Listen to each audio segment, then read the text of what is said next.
मंगलं गरुड़ध्वज मंगलं पुंडरीकाक्ष मंगलाय तनोहरि। प्रातः स्मरणीय सम्मानीय अर्चनीय वंदनीय परम पूज्य परम संत तपस्वी त्यागी तपस्वी धर्म प्रचार में निरंतर लगे हुए जीव को जागृत करने अहरनेस ऐसे क्षेत्रीय दृष्टि से सर्वोत्तम पूज्य बाबा ब्रह्मचारी जी महाराज मंचासीन भगवत स्वरूप में विराजमान समस्त संत वृंद इन श्री भगवत स्वरूप में विराजमान सभी संतों के श्री चरणों में नमन करते हुए श्रद्धालु परम श्रद्धालु धर्म प्रेमी प्यारे भाई बंधु भारत की वसुंधरा को सुशोभित करने वाली सूरवीर दाता योगियों को जन्म देने वाली सती अनसुईया जैसे स्वरूप में विराजमान सभी प्यारी माता बहन भगवान कृष्ण के बाल रूप में विराजमान सभी बाल गोपाल प्यारे बंधुओं, 2 दिवसीय सत्संग हमारे जीवन के कल्याण के लिए सभी महापुरुषों के द्वारा सुंदर सुंदर वाणियों में जीव को जागृत करने के लिए भव से पार होने के लिए बहुत सुंदर सुंदर शब्दों में महान मूर्तियों ने आप सभी को सुनाया। आपने बड़ी श्रद्धा से श्रवण किया। आज भी ये आयोजन महाराज श्री की आज्ञा से ठीक 3 बजे तक चलेगा। सभी माताओं से भाई बंधुओं से मैं निवेदन करूं, कृपया आप यहाँ पांडाल में आकर के ही सत्संग श्रवण करें। वक्ता श्रोता जब आमने सामने होता है तो दर्शन होते हुए जो वाणी हम श्रवण करते हैं उसका तो अनन्य लाभ होता है। सुन तो हम दूर भी सकते हैं, लेकिन एक चीज के लिए हम श्रद्धा लेकर आए। पूजा मंदिर में करने जाएं तो मंदिर भगवान का है, मन पवित्रता का आभास करता है। पूजा हम घर में भी करते हैं, लेकिन घर हमारा है, इसलिए ज्यादा परिवर्तन नहीं होता। इसलिए गुरु के चरणों में, गुरु के सानिध्य में बैठ कर के श्रवण करना, इसका कुछ और ही आनंद होता है। इसलिए जहाँ तक आवाज पहुँच रही है, आप सभी श्रोता भाई बंधु पांडाल में आकर के ही सत्संग श्रवण करें। नमो नमो श्री सते गुरु, नमो नमो श्री सते गुरु, तुम चरणन बहुमान भव सागर से तारिक वेड़ा कर दो पार गुरु जी, वेड़ा कर दो पार।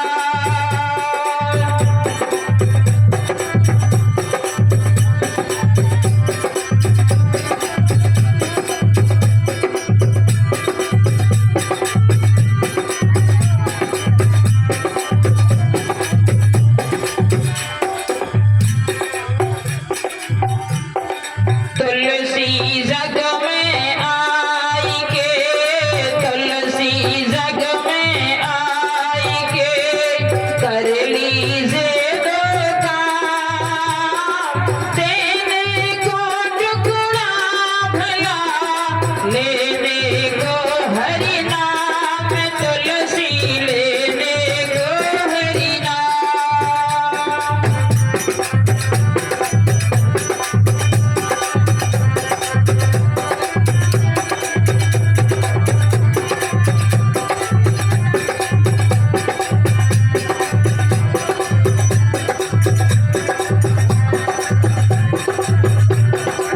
तुलसी जग में आए के कर लीजिए 2 काम, देने को टुकड़ा भला, लेने को हरि नाम।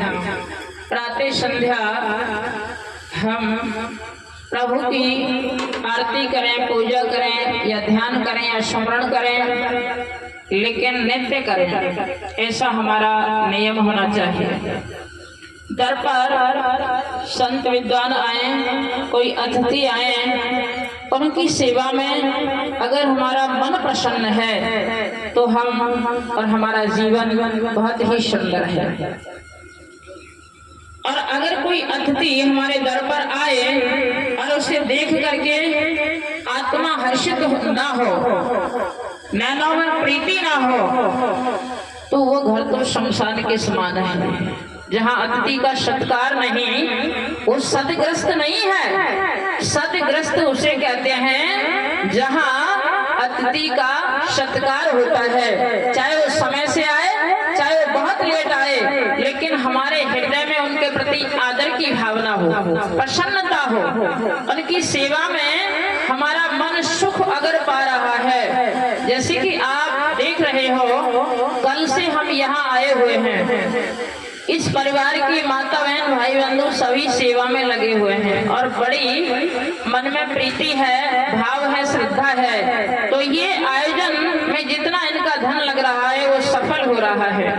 आप जितने भी भक्त यहाँ श्रवण कर रहे हैं, एक भक्त का श्रेय है। एक भक्त ने अच्छा आयोजन कराया, वो सारा श्रेय इनके लिए हुआ, लेकिन कितनी आत्माएं यहाँ लाभान्वित हो रही हैं, ये ज्ञान की बात है। तो जीवन में कुछ अनुष्ठान, कुछ कर्म ऐसे भी होने चाहिए जिसमें हमारा स्वार्थ तो है ही, लेकिन उस स्वार्थ के साथ साथ समाज का भी परमार्थ हो, समाज का भी कल्याण हो। तो इसमें जहाँ तक संत विद्वानों की वाणी पहुँच रही है, किसी के भी कान में कोई अमूल्य शब्द पड़ जाता है, वो 3 किलोमीटर परे खेत में काम कर रहा है, लेकिन कोई एक शब्द भी ध्यान से उसने सुन लिया तो 3 किलोमीटर परे भी उसने जो है अपनी जिज्ञासा से स्वीकार किया। यहाँ बैठा बैठा वक्ता भी कभी कभी जो है ध्यान अन्यत्र चला जाता है, वो नहीं सुन पाता और वो अपना 3 किलोमीटर से भी लाभ ले लेता है। तो कहने का मतलब क्या है कि आपने कष्ट किया है, आप पांडाल में आए हो, ये सबसे सर्वोत्तम सुनने का तरीका है।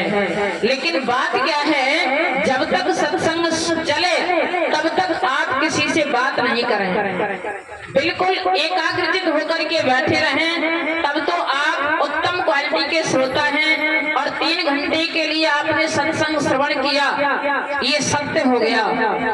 अब होता क्या है कि सत्संग बहुत अच्छा चल रहा है, लेकिन बीच में आने वाला बंदा किसी न किसी से वो बात करने लग जाता है, माताएं हो चाहे भाई बंधु हो।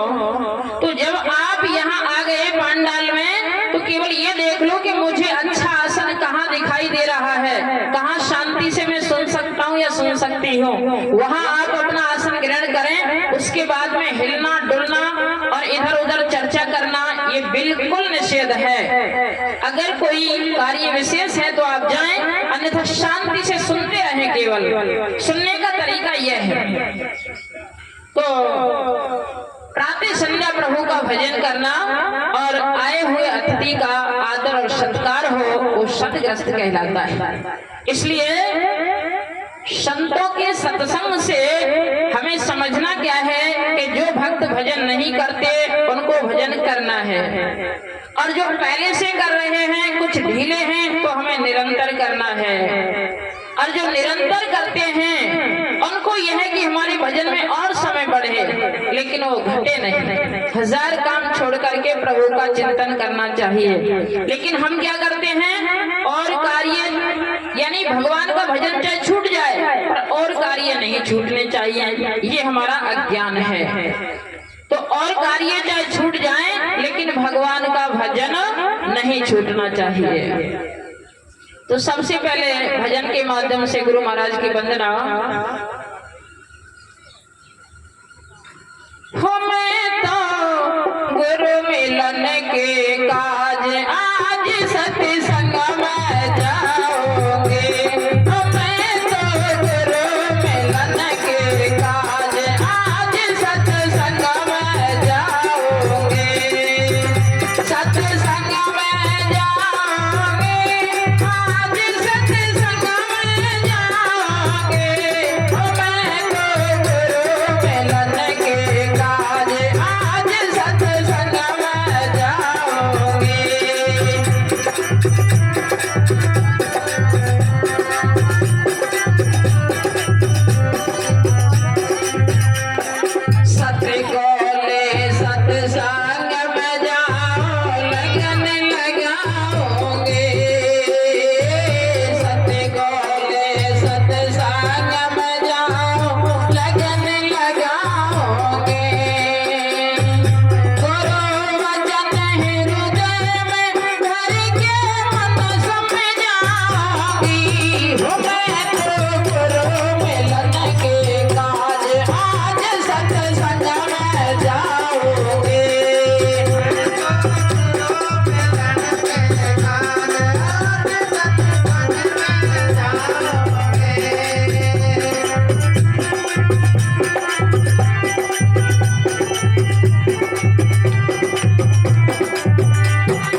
सत्संग में जाऊंगी। सत्संग में आकर के जब श्रोता ध्यान से सुनता है सत्संग को, तो हमारी समझ में आता है कि परमात्मा का भजन करना चाहिए। ऐसा संत विद्वानों की वाणियों से समझने को मिलता है। और जब ऐसी जिज्ञासा अंतःकरण में प्रकट होती है कि भगवान का भजन करना चाहिए, तो एक महापुरुष की आवश्यकता होती है, जिन्होंने पहले से उस परम तत्व को जान लिया है। ऐसे महापुरुष की हमारे जीवन में आवश्यकता होती है। तो फिर हम उसकी खोज में निकल जाते हैं। कहाँ ऐसे परम संत मिले हैं जो हमारे जीव को जगाएं, उस परमात्मा के श्री चरणों से जोड़ दें। तो ये सब जो है कहाँ से हमें समझ में आता है कि जब हम सत्संग में बैठते हैं। तो जब ऐसा विचार आता है तो हमारे हृदय के विचारों को परमपिता परमात्मा स्वीकार करते हैं, और फिर एक महापुरुष हमें कहीं ना कहीं उस परमपिता परमात्मा की कृपा से मिलते हैं। क्योंकि आत्मा में जो हमारा विचार होता है उसे परमात्मा सुनते हैं। अच्छी कामना वाले को अच्छा मार्ग मिलता है। तो जो हम परमात्मा से ऐसी प्रार्थना करते हैं कि प्रभु हमारे जीवन में कोई ऐसे गुरु महाराज आए जो इस आत्मा का कल्याण हो, और इसी जीवन में हम उनका आशीर्वाद लेकर के अपने जीवन को कल्याणकारी बनाएं। तो ऐसा मार्ग उसे मिलता है, और उस मार्ग पर चल करके मानव अपने जीवन को कल्याणकारी बना लेता है। ऐसे ही भक्तों की ये पूरी सभा है। आप सभी भगवान के प्रेमी भक्त हैं। आपका मन भगवान के भजन में लगा हुआ है, जो आप शांत चित्त होकर के ये सत्संग श्रवण कर रहे हो। कई बार कई भक्तों को अज्ञान भी होता है, लेकिन निरंतर सत्संग श्रवण करने पर इस मन के अंदर बार बार शंकाएं उठती रहती हैं, क्योंकि मन चंचल है। तो ये चंचल मन दिन में कितनी मंजिलें बनाता है और कितनी मंजिलें दहा देता है। लेकिन जितनी शंकाएं उठती हैं उनको लेकर के फिर सत्संग में आता है तो सारी शंकाओं का समाधान हो जाता है। आप कभी भी अपने मन के अंदर कोई प्रश्न ऐसा आए तो आप ये देखना कि जब आप सत्संग में आओगे तो किसी न किसी संत के मुखारविंद से आपके प्रश्न का जवाब स्वभावतः ही आ जाएगा। आपको पूछने की भी आवश्यकता नहीं पड़ेगी। इसीलिए सत्संग की महिमा महान है। नर के सफरे हुआ दीवाना रे, करता फिरे अभिमान। नर के सफर हुआ दीवाना रे, करता फिरे अभिमान। करता फिरे अभिमान भावरे, करता फिरे अभिमान। करता फिरे अभिमान भावरे,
तात्पर्य है संसार की जो स्थूल वस्तुएं हैं सारी आज हैं कल मिटने वाली हैं। प्यारे बंधुओं, कल के सत्संग में महापुरुषों के द्वारा बताया गया कि ये जगत तो असार है, मिथ्या है, झूठा है।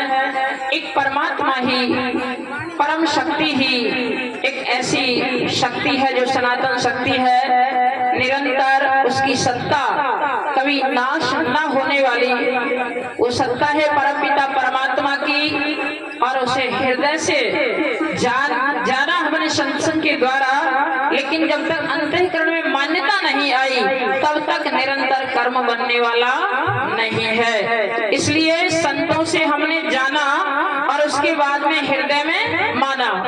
हृदय में हमने ये माना कि परमात्मा है और वही हमारे इस जीवन का कल्याण करने वाला है। इसलिए उस मालिक को, जिस परमात्मा ने ये शरीर दिया है, उस मालिक को हमें निरंतर चिंतन करना है, क्योंकि उसके अलावा और कोई हमारी गति मुक्ति करने वाला नहीं है। इसलिए उस परम पिता परमात्मा का प्रातः संध्या नित्य प्रति हम चिंतन करें। इसके अलावा जिसमें हम सुख देख रहे हैं वो सुख आज हमें दिखाई दे रहा है, कल मिटने वाला है। इसलिए सत्य के साथ चलें। ईश्वर सत्य है और उस सत्य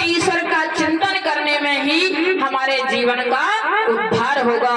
तो उस सत्य वस्तु को जानो, मानो और उसका चिंतन करो और अपने जीवन का कल्याण करो। इन्हीं शब्दों के कहते हुए वाणी को विराम। बोलिए राजा रामचंद्र भगवान की, संत समाज की, भगत भगवान की। आवाज तो नहीं आ रही आपकी? जयकारे में तो सबकी आवाज आनी चाहिए कि हम कितने श्रोता यहाँ विराजमान हैं। देखिए महापुरुषों की चरणों में आप विराजमान हो तो जयकारे में कंजूसी क्यों कर रहे हो? अरे हाजिरी तो लगनी चाहिए चरणों में कम से कम।